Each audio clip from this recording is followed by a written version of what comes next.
a fairly small quorum today. That is totally cool. We will go through this, and I want to give you guys a little bit of a high level overview of what we do at Department of Homeland Security, the division I support, which is the National Cybersecurity Assessments and Technical Services, short for NCATS. We do a lot of, not a lot of, all of the uh, authorized penetration testing and red teaming for the Department of Homeland Security.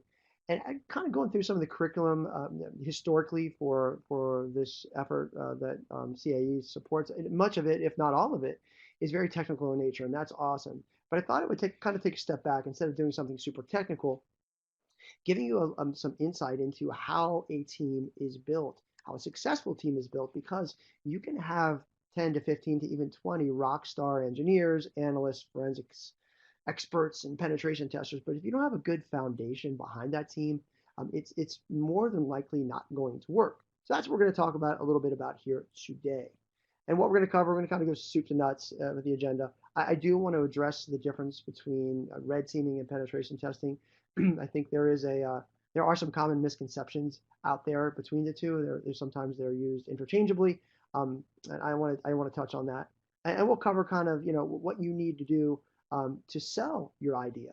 Also, you know what? It's not all hearts and flowers. It's not all glory with penetration testing. There are some limitations. We'll go through that, and then we'll cover out the rest in terms of building a team and some of the tools you use, and sort of the meat and potatoes of this presentation, the planning, execution, post execution, and report writing. Some of this goes without saying, but it may be very, very obvious.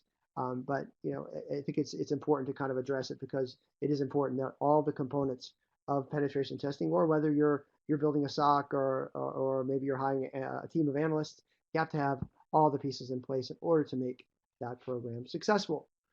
So penetration testing, the difference between pen testing and red teaming. Kind of to be clear, um, I want to use an analogy.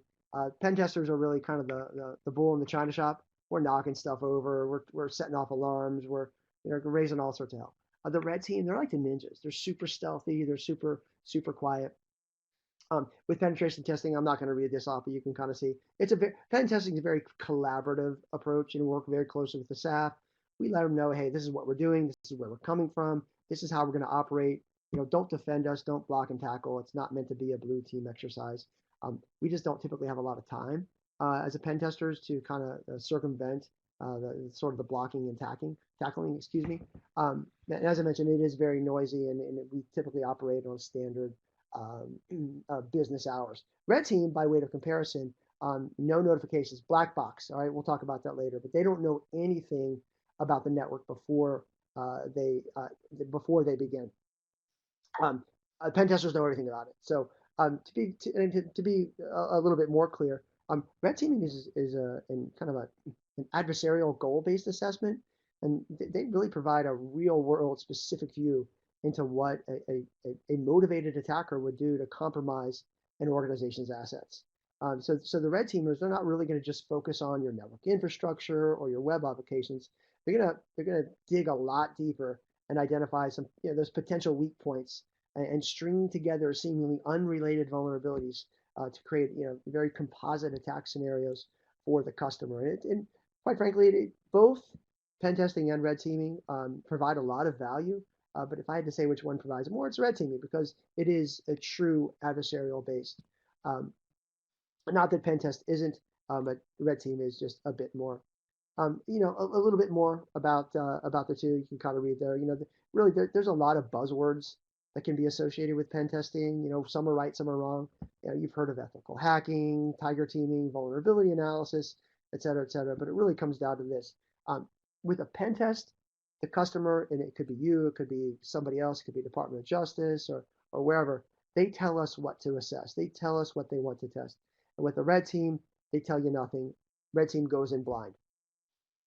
And one point I really want to make about this, one takeaway, because while other forms of security assurance out there, provide a sort of a theoretical articulation of the vulnerability, and that could be, compliance or policy or even vuln scanning, penetration testing really demonstrates the actual vulnerability against defined and real threats. And as such, the results from a pen test can be, more compelling and demonstrable to both senior management and the technical staff. So it really goes a long way.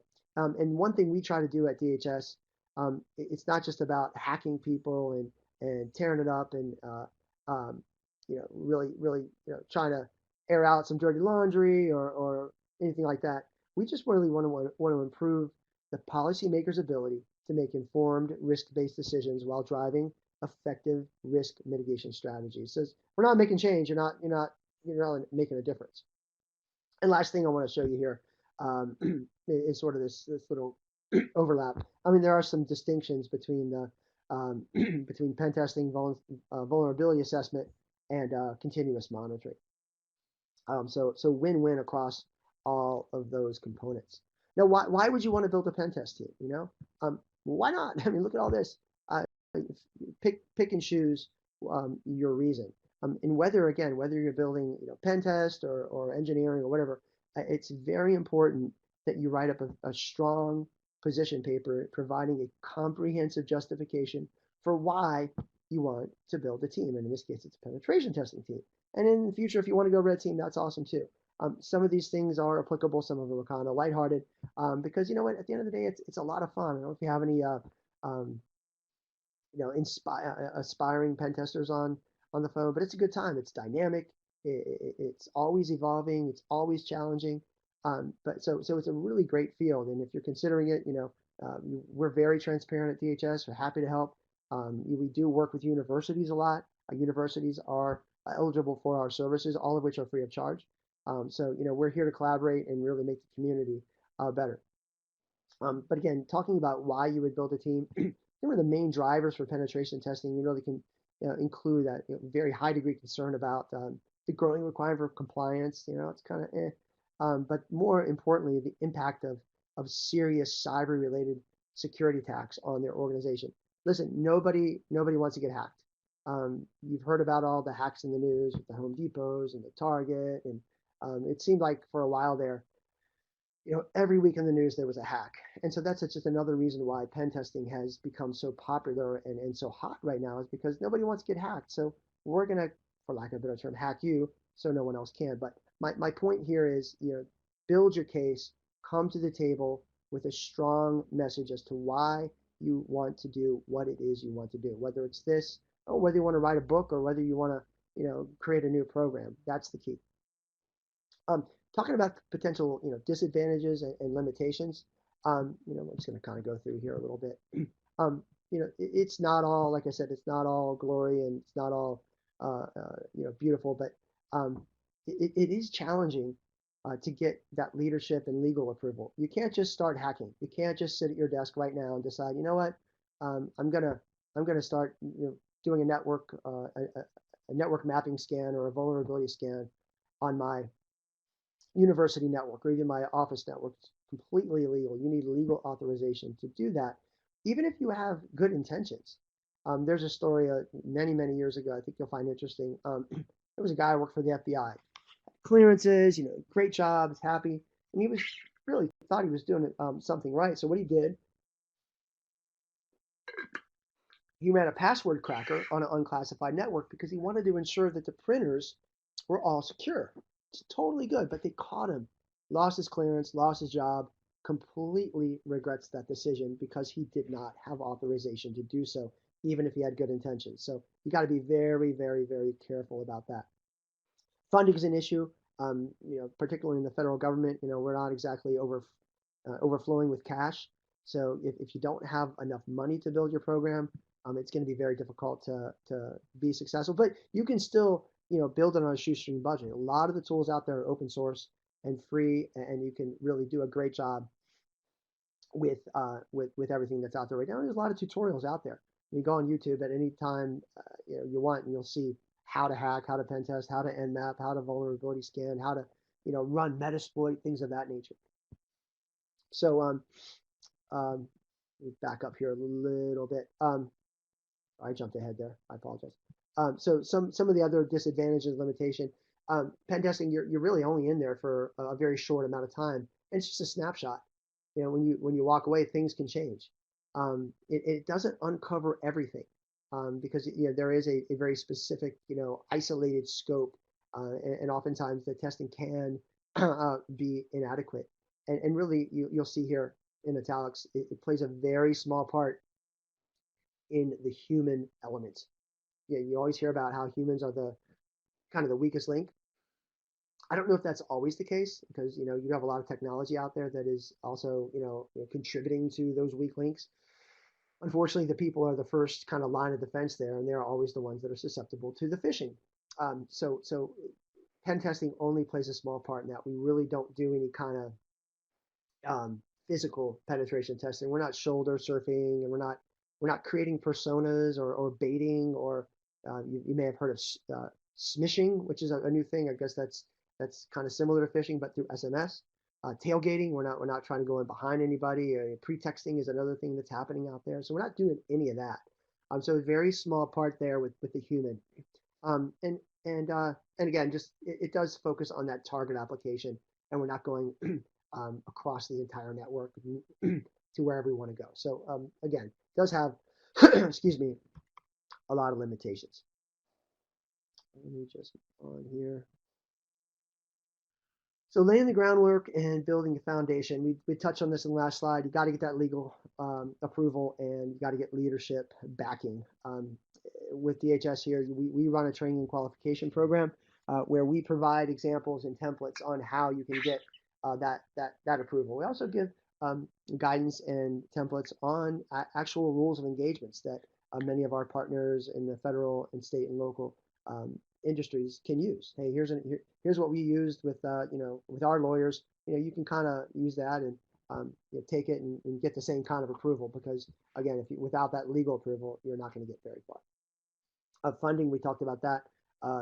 That documentation. Let's cover that a little bit.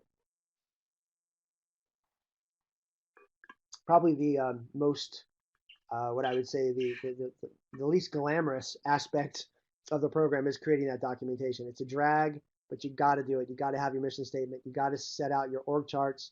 We talked about the ROE. Scoping documents are critical to what you do and how you do it.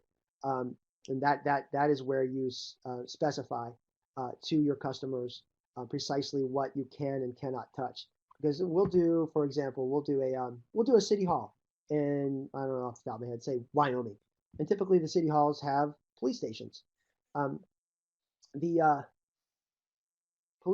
city halls, they want us to test the police stations, but they don't want us touching the jail cells for obvious reasons, because go online, you'll hear about pen testers able to open and close the jail doors, and they don't want that. So they would make that an exclusion. So that's why it's critical for scoping. ConOps, test plans, FAQs, again, that goes without saying. You got to have all that stuff just so you have it. That documentation is going to help you solidify everything that you do and how you do it. I mean, how are you going to measure success? What are those objectives? What are the things you're going to do to define that you are awesome? Because this is what you can take to leadership and go, hey, here's why we were great last year. Here's why we need more money, more funding, and more staff so we can continue to be awesome. And then you're also going to want to align with an existing framework. We use NIST, the NIST framework. We also use MITRE's ATT&CK. I don't know if you've ever heard of that, but that's a really awesome tool that maps out everything, the TTPs, the threat actors, and many of the actual components that the bad guys use specific to a finding. So then you want to define the services and the tools. What are you going to do? At NCATS, we don't do everything on the left there. We don't do physical penetration testing. We don't do mobile testing. We pretty much do the rest. But you might have a team that's just going to do vulnerability scanning, and that's awesome. It is limited in scope, and it really is compliance based, has a lot of value, but it's not going to get you that far, in terms of identifying the true deficiencies in your organization. So defining what you want to do is also kind of key. Obvious, but oftentimes overlooked. So you really have to emphasize those specific services and tools. And on the right there, the difference between black box, gray box, and white box. I apologize if you already know this. White box is where we know everything about the network. The customer tells us their IP addresses, their URLs, everything about their network. Black box, they know nothing. Gray box is kind of right there in between. And people often ask, hey, what tools do you guys use? I want to be a pen tester. I want to be a hacker. What do we use? We're very tool agnostic. We don't really stand behind any specific tool simply because there are so many. But I did list just a couple out there. We don't necessarily use all of these, but these are some of the more popular components out there. Nmap, you've probably heard about that. That's your network mapping tool. Nessus, that's your vulnerability scanner. Bloodhound, if you haven't heard of that before, one of the guys on our team actually created that and released it to the community. It's wildly popular and very effective. Kali Linux is kind of the gold standard if you are interested in penetration testing. That's really where you're going to want to start. That's got every single tool pretty much that you're going to need. If you heard the story about Nmap, it's kind of cool. If anybody remembers the movie Matrix from years ago, if you remember Matrix, in the movie, Trinity uses Nmap. I forget exactly the command she was running. I think she was doing something with SSH. And the guy who wrote and created Nmap was super psyched about this. So he took a screenshot, put it on his website. Look, everyone, Matrix is using my tool. It's great. So a couple days later, he gets this letter in the mail from Warner Brothers Studios telling him to cease and desist. He's like, what? Telling me to take this off? He's like, all right, Warner Brothers, you want to dance? Let's dance. He sent a letter back and said, all right, I'll cease and desist, but you used my tool without my permission. So you need to take down every movie you've ever released, and you need to give me royalties. 2 days later, actually it was the next day, I think he got an overnight letter telling him, you can keep the tool. You can keep the picture. So win-win for the bad guys. I mean, for the good guys, excuse me. Always love that stuff. All right, let's build a team. You're going to want to define your skill sets. And for us, we kind of go apprentice, journeyman, master. Master, obviously, kind of the high level, the most technically skilled. Apprentice is somebody that's just wanting to get into the industry. They maybe have a few skills here, a few skills there, but they want to learn, and that's kind of how we have it identified. Now, we have specific objectives for the apprentice to accomplish while they are on an assessment and while they're doing their jobs. They're not just sitting there watching. They have an actual job to do. And the journeyman's kind of right there in the middle. So for us, it's important to kind of build that team and define your skill sets, because quite frankly, you're not going to get a bunch of masters. You might get 2 masters, 5 journeymen, and 3 apprentices, and that's great because the apprentices, they can do they're just as valuable to the team as a master. So important to kind of throw that out there. And taking it a step further, define those KSAs, the knowledge, skills, and abilities. This is where you really get mature and formal with your processes. And for us, we define specifically what the expectations are for education, for experience, for certification, and for your skill set. So for an apprentice to go to journeyman, what they need, they know precisely what they need to do. And I very pretty much paraphrased here and summarized, but I think you get the picture. You have a clear, I guess, path forward. If an apprentice wants to get to a master, they know exactly what they need to do and exactly the skills they need to accomplish in order to do so. Because everybody, I don't say everybody, but a lot of people really want to get in there and tear it up and be hackers. So we want to let them know exactly what they need to do in order for that to happen. Now we're going to talk about refining the processes. I'm just going to run through this real quick because we're going to dig in deeper here in a few more slides. The planning phase is key. The execution, we'll talk about that in terms of commencing the assessment all the way down to evidence collection and cleanup. And then the post-execution in terms of outbrief, validating evidence, report writing, and then all the way down to lessons learned. In terms of planning, here's where you establish your rules of engagement. Again, we can provide templates for this kind of thing. And that's the key. This is what you're going to use, whether it's with your organization or with another one, is legally binding. It specifies what you can and cannot touch. So that's the very first rule, first phase of planning. Here's just an example of the front of ours. I mean, this isn't going to do any good, but this is kind of what we can help you with, whether you're state, local, federal. I think we can even help universities out there. Next up there is confirm those times and dates, because unless you are lucky enough to where your organization says, yeah, you can do whatever you want, whenever you want, you're going to need to specify, hey, we're going to operate between May 1st and May 15th, and you need to hold true to that because once you go out of that date range, you're kind of out of compliance, and that's where things get a little tricky. So you want to specify that. I think it's obvious, but a lot of people it isn't, so I just kind of threw that in there. Pre-assessment briefs, this is where you work with the customer, very specifically tell them everything you're going to do, how you're going to do it, and what the expectations are for both sides. Because a lot of times the customers, whether it's a technical point of contact or maybe someone at the C level, they don't live in the penetration world. They don't live in the technical world always. So it's good for them to have a full understanding of what the expectations are. Define the purpose. First question I always ask when I'm leading one of our assessments is, why do you want this? I think they might want it for a certain reason, but in fact they only want us to test their database, or they only want us to fish, or maybe they just want us to do a wireless walkthrough. So it's very important, again, to understand what the objectives are for the customer, so that you can help them with as much value as you can. So again, kind of obvious, but it didn't come to me until after maybe 6 to 8 months. Hey, I need to ask this question so I can help the customer as much as I can. Identify those target systems, those critical asset, the crown jewels. And here's the thing: sometimes these agencies don't know what they are, and that's another reason why pen tests are sometimes extremely beneficial. We'll go out there and test an organization and tell them about IP space they didn't even know they had. Like, really? We've got this /8 out there. I'm like, yeah, this belongs to you. I'm like, didn't know that. I'm like, yeah, what about this Windows NT40 server over here? Did you know that? Like, nope.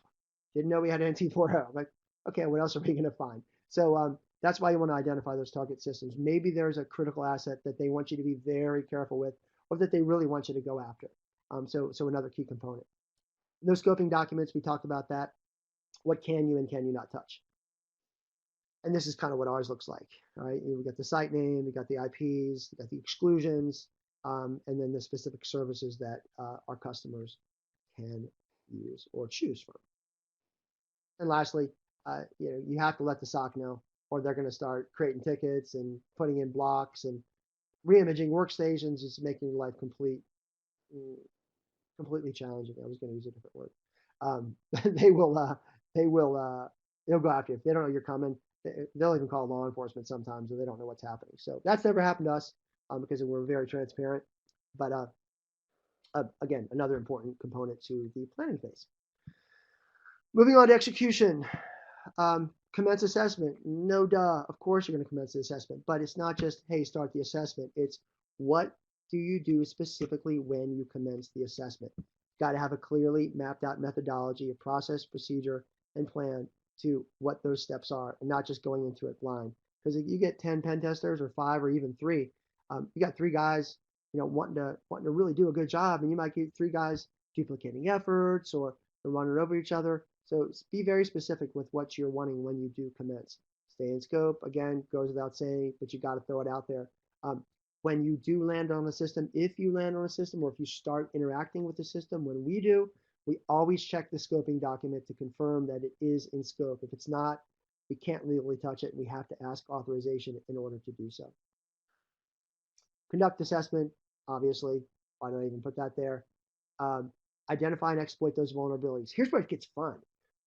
Find those vulnerabilities. Maybe you're doing a Nessus scan and you see something critical like Eternal Blue or something, I don't know, MS-1507, one of those older ones. It just confirm it.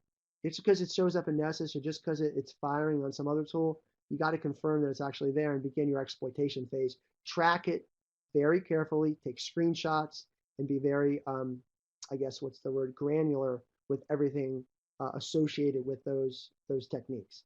That way, because you're going to provide your customer with a lot of value, and you're also going to be able to provide your team, the journeymen and the apprentices, additional value as well. Communication with the customer is key. When we do an assessment, we don't just say, hey, we're starting, we'll catch you in a couple weeks. We are in constant contact with them, let them know what we're doing. We give them daily status updates on what we accomplished, any challenges we ran into. If we happen to find PII or something egregious of that nature, we'll maintain communication. So that gives them a tremendous level of comfort during those assessments, because it's just more of a kind of that team working mentality there, that you're in it together. And Because oftentimes, you know what, a lot of businesses will come out and look at you like you're the bad guy. The SOC or maybe the engineers, like, oh, they're going to find vulnerabilities, we're going to lose our jobs, and that's never the case. We're here to help. We're the good guys, and I think most, if not all, penetration testers are the good guys. They're not trying to air anyone's dirty laundry out. Um, from my perspective, we're doing it so that we keep you off the front page of the post. You're not getting your name dragged through the mud. That's our objective, but that's not always the case. So when you maintain those communications and you're as transparent as possible, that really gives them the warm and fuzzies, and everyone leaves happy. And here's just an example of how we do it. Look, it's very vanilla, very straightforward. Summary of activity, times and dates, and who the testers were, and they love it, or they like it. I don't know if they love it. Complete the assessment, of course you will, but what happens again when you complete? What are your processes? What are your procedures? That's up to you, depending on how specific your services are. And then you got your evidence collection and cleanup. So that's where you're going to want to be a bit more granular and specific on what your findings were. And if you have beacons, if you left some artifacts on machines, you really need to track those and give a comprehensive list of the customers so they know that you were on a host, and clean up those beacons, because if you leave and you still have beacons on there or some sort of payload and it keeps beaconing out, it doesn't look good after you've left. So another one that for us is obvious, but mistakes do happen, so that is a key part. And we have a data handling and storage guide that we put out there. Again, happy to share that at any time, how we handle and encrypt and keep customer data safe. Because when we do an assessment for a federal government agency at the cabinet level, and let's just say we find a bunch of vulnerabilities, that's kind of important. So if that report gets out to the bad guys, that's just telling them pretty much every way that they can get into that system. So we go to great lengths to protect the confidentiality, the integrity, and the availability, not necessarily availability, but the confidentiality and the integrity of those artifacts, so that they do remain confident. We don't want anybody to know about these issues except the customer, which is why we keep all of our reports and all of our artifacts in an offline air-gapped server. And you should too if you're doing this. And then post-execution, we'll just roll through this real quick because we're pushing the 30-minute mark, and I won't let you guys get back to your day. We'll always give an out brief, provide a high-level overview of your findings, everything you've done. Again, they eat it up, because it's always fun to see kind of the deer in the headlight look, like, oh my gosh, how did you do that? They get a lot out of it, even though you're only speaking for 30 to 45 minutes. It gives them a chance to ask questions and get a better understanding of where their deficiencies are. And oftentimes they don't know, and they really get a lot of value out of that, because you see them taking notes, like, we're going to fix this now, and we're going to fix this one tomorrow, and when you come back, all this stuff is going to be cleared up. Validate that evidence. Post execution, go through it, ensure that what you're finding is indeed accurate. We'll do a test and we'll say, hey, we got into this critical asset, we exposed everything, you need to clean it up, here's where your issues were, only to find out that the asset that we thought was critical was actually the development server and a testing enclave, excuse me. So those are kind of some of the things that do pop up from time to time, which is important that you validate everything. Report writing, we have a report writing script, kind of helps us with that. We put the kind of the findings in, but that's where you're going to really have to put pencil to paper, for lack of a better term, and write out exactly what you found for your customers, for your organization. And again, that's something else we can help with. We have templates, we have scripts, and we teach people how to write that stuff without having to start from scratch every single time. And then, if you're awesome, and if you're on this call, you are, you're going to want to assist the agency with how to remediate those weaknesses. They might think they know. Don't be arrogant and say, well, here's how you're going to do it. Wait for them to ask, and offer it, because sometimes they're really looking for advice from some of these subject matter experts. We can provide a lot more insight into some of the things they can do, not just to remediate, but to prevent in the future. Because oftentimes it'll be one guy or gal doing the engineering, the analysis, the security, and the Active Directory, and they just don't have time to dig into every single enhancement out there to protect their network. So another really good bit of value you can provide there. And then you want to follow up. We do a 180-day follow-up with our customers just to say, hey, have you mitigated these issues that we found? And that gives us a tremendous amount of value on our end because we can take it to our leadership and go, look, we assessed this agency back in January. They had 20 criticals and 10 highs and 5 mediums. It's June, they have none. And this is how we're providing value to the community. And it's just a win-win all around. So something else to consider. Strategic roadmap, what's next? How are you going to get that customer to a full level of security and compliance so that they are a top-notch organization? I think that's what everybody should strive for. Whether they do or don't is irrelevant, but I think you should strive to make it as secure and as robust as possible. Whether you have funding or not, I still think you can do it, and that's where the strategic roadmap comes in. And then self-assessment, lessons learned. What worked, what didn't during your assessment. So you can learn from those lessons and continue to improve your team across the board. And then conclusions and reporting. We talked about remediating the weaknesses. Typically, when the pen test is over, we leave. We don't get into root cause of the weaknesses. That's kind of up to the customer. But if this is your organization, I think you might and should help with this kind of thing. Those recommendations, evaluating the performances, and always get feedback from your customer. You might think you're awesome when in fact you're just okay.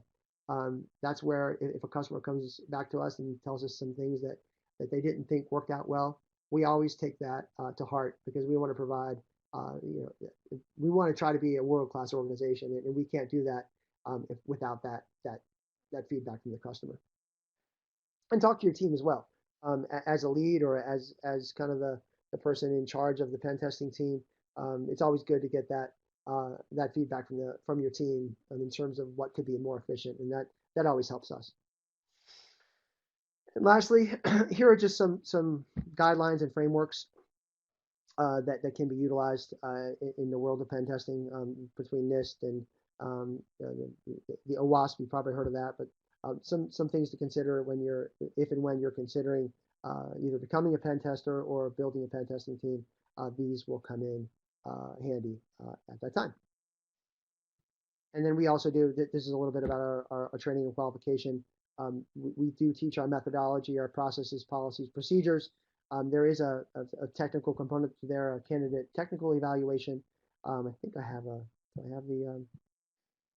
yeah, there you go, bottom right there. If you're interested and you're part of the state, federal, local, or university, we can hook you up and get you trained up. And it's very straightforward in terms of what we offer. You are expected to have some skills. You do have to pass that what we call CTE or candidate technical evaluation. Get through that, you can get into the rest and do our multimedia modules, have access to our documentation. And if you're on a team, we have a team it's called a capstone environment. It's another virtual lab where you work as a team to conduct a full penetration test all the way up to report writing. And that is what we offer free of charge out there for the community. And I believe that is it. Any questions? Fire them away on chat if you want, or up on your mic. Thank you. All right, we'll leave the floor open for a couple minutes for any questions. Anybody? Feel free to enter it into the question.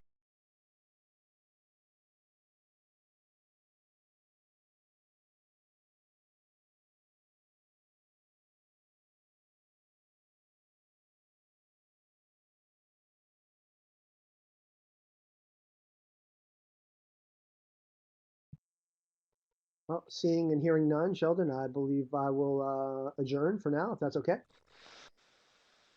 Absolutely. Thank you so much for that presentation. Just to remind